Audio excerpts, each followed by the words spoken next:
In this lecture, I would like to discuss about stability of metal complexes. Stability of metal complexes. With reference to the metal complexes, there are two types of the stabilities. We know that in metal complex, the number of the ligand molecules are bonded to the central metal atom. So there is a bond between the metal and the ligand in the metal complexes. And on the basis of the molecular orbital theory and valence bond theory, the bond between the metal and the ligand, it is covalent bond. On the basis of the molecular orbital theory, the metal sigma orbitals get overlap with ligand sigma orbitals, and there is a formation of molecular orbitals. So to explain the stability of metal complexes, the bond between the metal and ligand is very important. So with reference to metal complexes, there are two types of the stability: thermodynamic stability and kinetic stability. So what is a thermodynamic stability? Thermodynamic stability, it is a measure of extent of formation or transformation of a complex. Thermodynamic stability is a measure of extent of formation or transformation of a complex into other species under given set of conditions. So it explains the transformation or formation of a complex. Okay. So it is related to the strength of the bond between the metal and the ligand in the complex. Stronger the metal ligand bond, higher will be the thermodynamic stability. As the bond between the metal and the ligand will be stronger, then there should be the stability of the complex will be higher. You can see here, as the bond between the metal and the ligand, if it is stronger, then means the strength of the bond between the metal and the ligand will be stronger, then the thermodynamic stability will be higher. We know that in metal complexes, the ligand molecules or ions are donating their electrons pairs to the metal, and there is a formation of the coordinate covalent bond between the metal and the ligand. So stronger the metal and ligand bond, higher will be the thermodynamic stability. It means that the thermodynamic stability uh, can be measured in terms of two words: stable or unstable. Or thermodynamic stability can be referred as stable or unstable. It means complexes are said to be stable, complexes are said to be unstable. Now, second type of the stability, that is a kinetic stability. So kinetic stability refers to the speed or rate at which the complex formation or transformation reactions proceeds to equilibrium. It explains the speed or rate at which the complex formation, at what rate or at what speed the complex formation or transformation reaction will be takes place. For example, let us consider the formation of the complex Ml4. So this complex will be formed. This complex is formed by the combination of metal and suppose 4 ligand. So there is a formation of this complex Ml4. So kinetic stability explains the speed or rate at which the complex formation or transformation, okay, transformation reaction proceeds to equilibrium. So we can say that the complexes are kinetically stable. Now, kinetic stability can be measured in terms of labile and inert. Kinetic stability can be measured in terms of labile and inert. So you can see here thermodynamic stability and kinetic stability, the difference between these two stability. Thermodynamic stability, it is a measure of extent of formation or transformation of a complex. Kinetic stability, it is a speed or rate at which the complex formation or transformation proceeds to equilibrium. Thermodynamic stability explains the strength of the bond between the metal and the ligand. In this case, kinetic stability, time factor plays an important role because it is the speed or rate at which the complex formation or transformation reaction will be proceeds to equilibrium. Then thermodynamic stability, complexes are referred to as stable or unstable, and in kinetic sense the complexes are referred as labile or inert. So this is the difference between the thermodynamic stability and kinetic stability. Then let us explain in detail now thermodynamic stability, because in this chapter stability of the complexes we are talking about the thermodynamic stability. Now stability of a complex depends upon the strength of the bond between the metal and the ligand. Okay, now most of the complexes are highly stable, but they dissociate at least to some extent in aqueous solution. Okay, most of the complexes are highly stable, but they dissociate at least to some extent in aqueous solution. Okay, so for example, in case of the complex COHCN 4 2 minus, the metal ligand bond is very weak in this complex, and if it diluted, it breaks down and forms another complex. Okay, on the other hand, this complex FeCN63 minus is a very stable complex in aqueous solution. It does not any test with the ferric ion because the extent of dissociation will be very less, so no ferric ions are formed here. Okay, so the complexes are thermodynamically said to be stable or unstable. Okay, now this complex is thermodynamically supposed to be unstable, that's why it is immediately dissolved in the uh, it is immediately dissolved in water. Okay, and this complex is thermodynamically stable. It means that the cyano-ligands are strongly bonded to the central metal ferric ion. Now to explain the thermodynamic stability, there are two parameters are very important. The first parameter, it is the uh, stability constant. Now stability constant, it is denoted by the letter K, stability constant K. Now sometimes stability constant, it is also called as the equilibrium constant. So which is a measure of extent of association or formation of a complex. Stability constant explain, or stability constant, it is the measure of extent of association or formation of a complex. Okay, you can see here metal combined with ligand and this complex will be formed, suppose Ml. So stability constant explain the formation of a complex.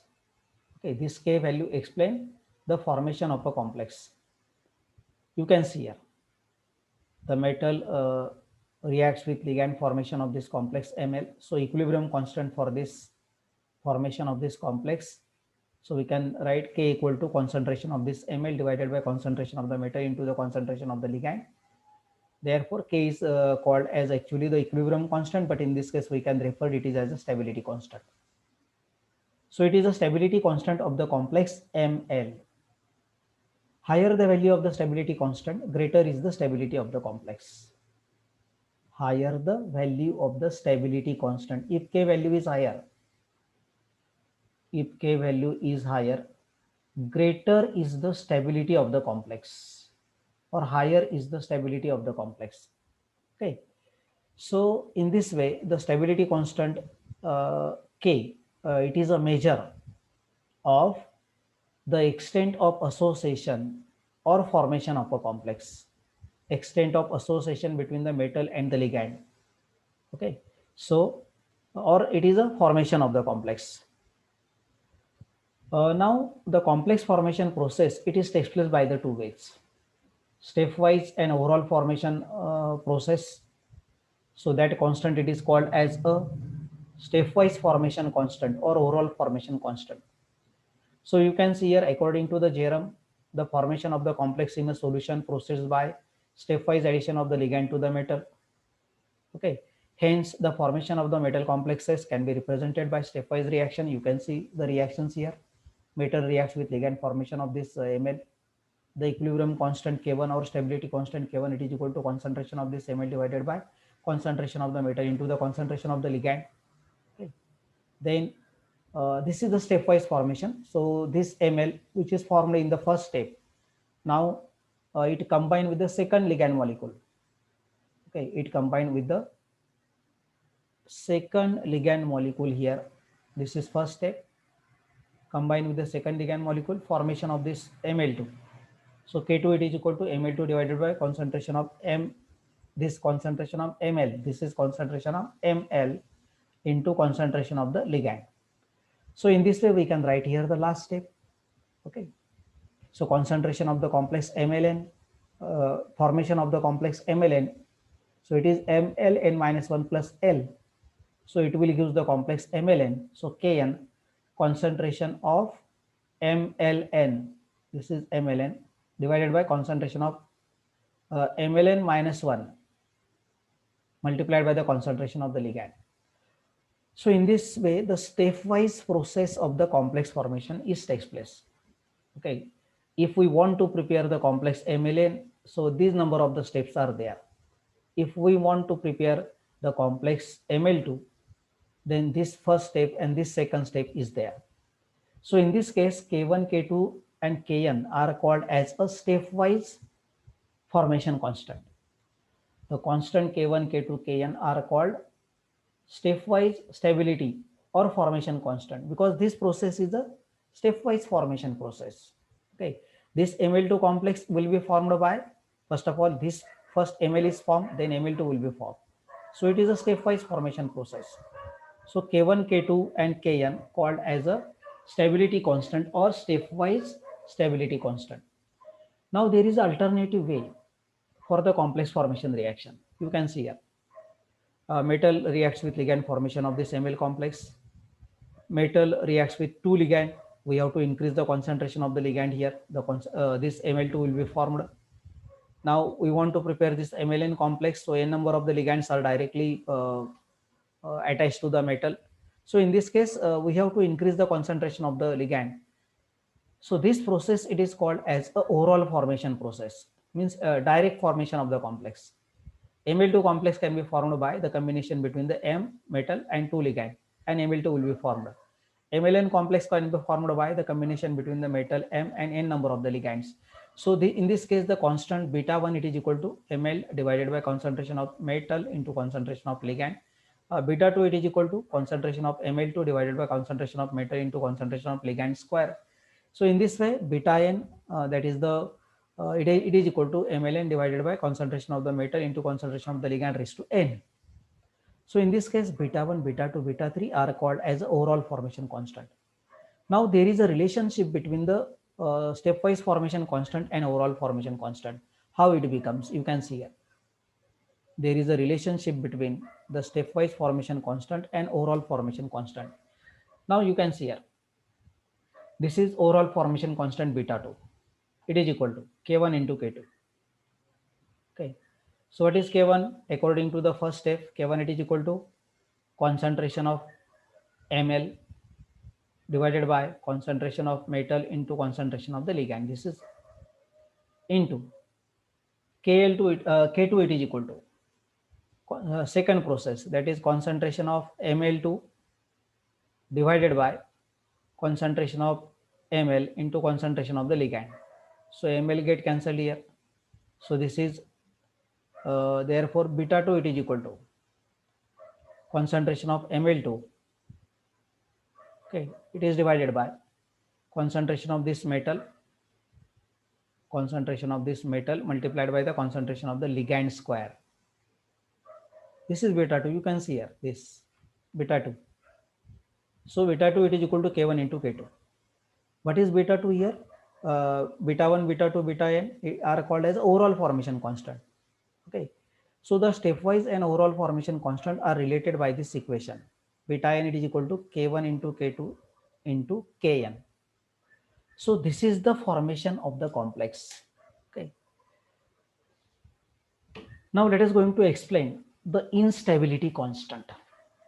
The reverse of the stability constant, it is called as a instability constant. Let us going to explain this. Instability constant. Instability constant. It is opposite to that of the stability constant. So instability constant, it is denoted by the letter Ki. So the reverse of the stability constant is called as a dissociation constant or instability constant. Okay, it means that it is a reciprocal of the stability constant. Okay, it is a reverse of the stability constant, means it is a reciprocal of the stability constant. So when a complex is dissociated into its component, particularly it measures the extent of dissociation. Instability constant measures the extent of dissociation. Extent of dissociation. And stability constant measures the extent of association. So you can see here, this complex Ml4 will be dissociated as metal and 4 ligand. Okay. So the Ki value for this, it is equal to Ki, it is equal to concentration of the metal multiplied by concentration of the ligand raised to 4 divided by concentration of the Ml4. Okay.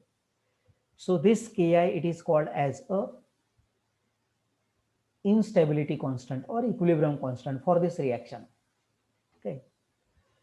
Now the equilibrium constant Ki or instability constant Ki, which is a measure of extent of dissociation, or it is also called as a dissociation constant or instability constant.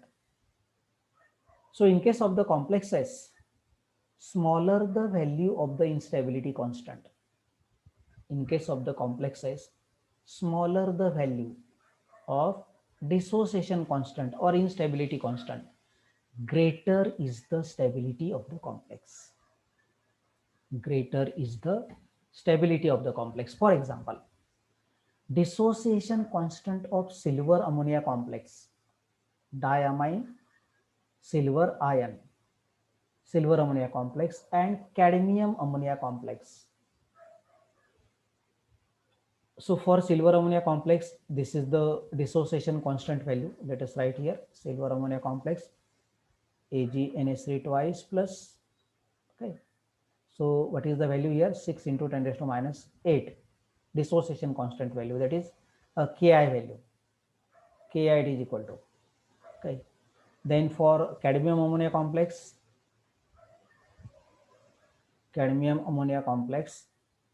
the dissociation constant value, it is 2.5 into 10 raised to minus 7. So we know that smaller the value of the dissociation constant, greater is the stability of the complex. So from the Ki value, it is clear that this complex is more stable because it is more smaller value as compared to this. So silver ammonia complex is more stable as compared to the cadmium ammonia complex because the instability constant value will be higher. It means that extent of dissociation will be very, very less in case of this complex. Okay, and comparatively to the silver ammonia complex, in case of the cadmium ammonia complex, as the instability constant value will be higher comparative to this value, so it is less stable complex. So in this way, stability constant value and instability constant value measures the stability of the complexes. Higher the stability constant value, okay, higher the stability constant value, higher the stability constant value, that is K value, greater is the stability of the complexes, and smaller the instability constant value, smaller the instability constant value Ki, greater is the stability of the complexes. So in this way, on the basis of the stability constant value or instability constant value, we can explain the stability of the complexes. Now you can see here this table. In this table, the instability constant values are given and particular some reactions are given here. Copper ammonia complex, you can see cobalt ammonia complex, silver, this S2O3, okay. Then this is thiosulfate, HgCN4 and FeSCN. These complexes are given. Let us see their dissociation constant values. So it is 1.0 into 10 raised to minus 12, This is 6.2. Okay, this is 4.0 into 10 to the minus 42. So you can see here this value is smaller value. So this complex, it is a highly stable complex. Let us see its stability constant value. It is a reciprocal of this value, Ki value. It is a reciprocal of the Ki value here. Okay. C1 upon Ki. So here, higher the stability constant value or smaller the instability constant value, the complex is highly stable. So it means that this mercury complex HgCN42 minus is a highly stable complex. Okay. So in this way, on the basis of the stability constant and instability constant, we can explain the stability of the complexes. Okay. So thus we have explained here the stability of the complexes.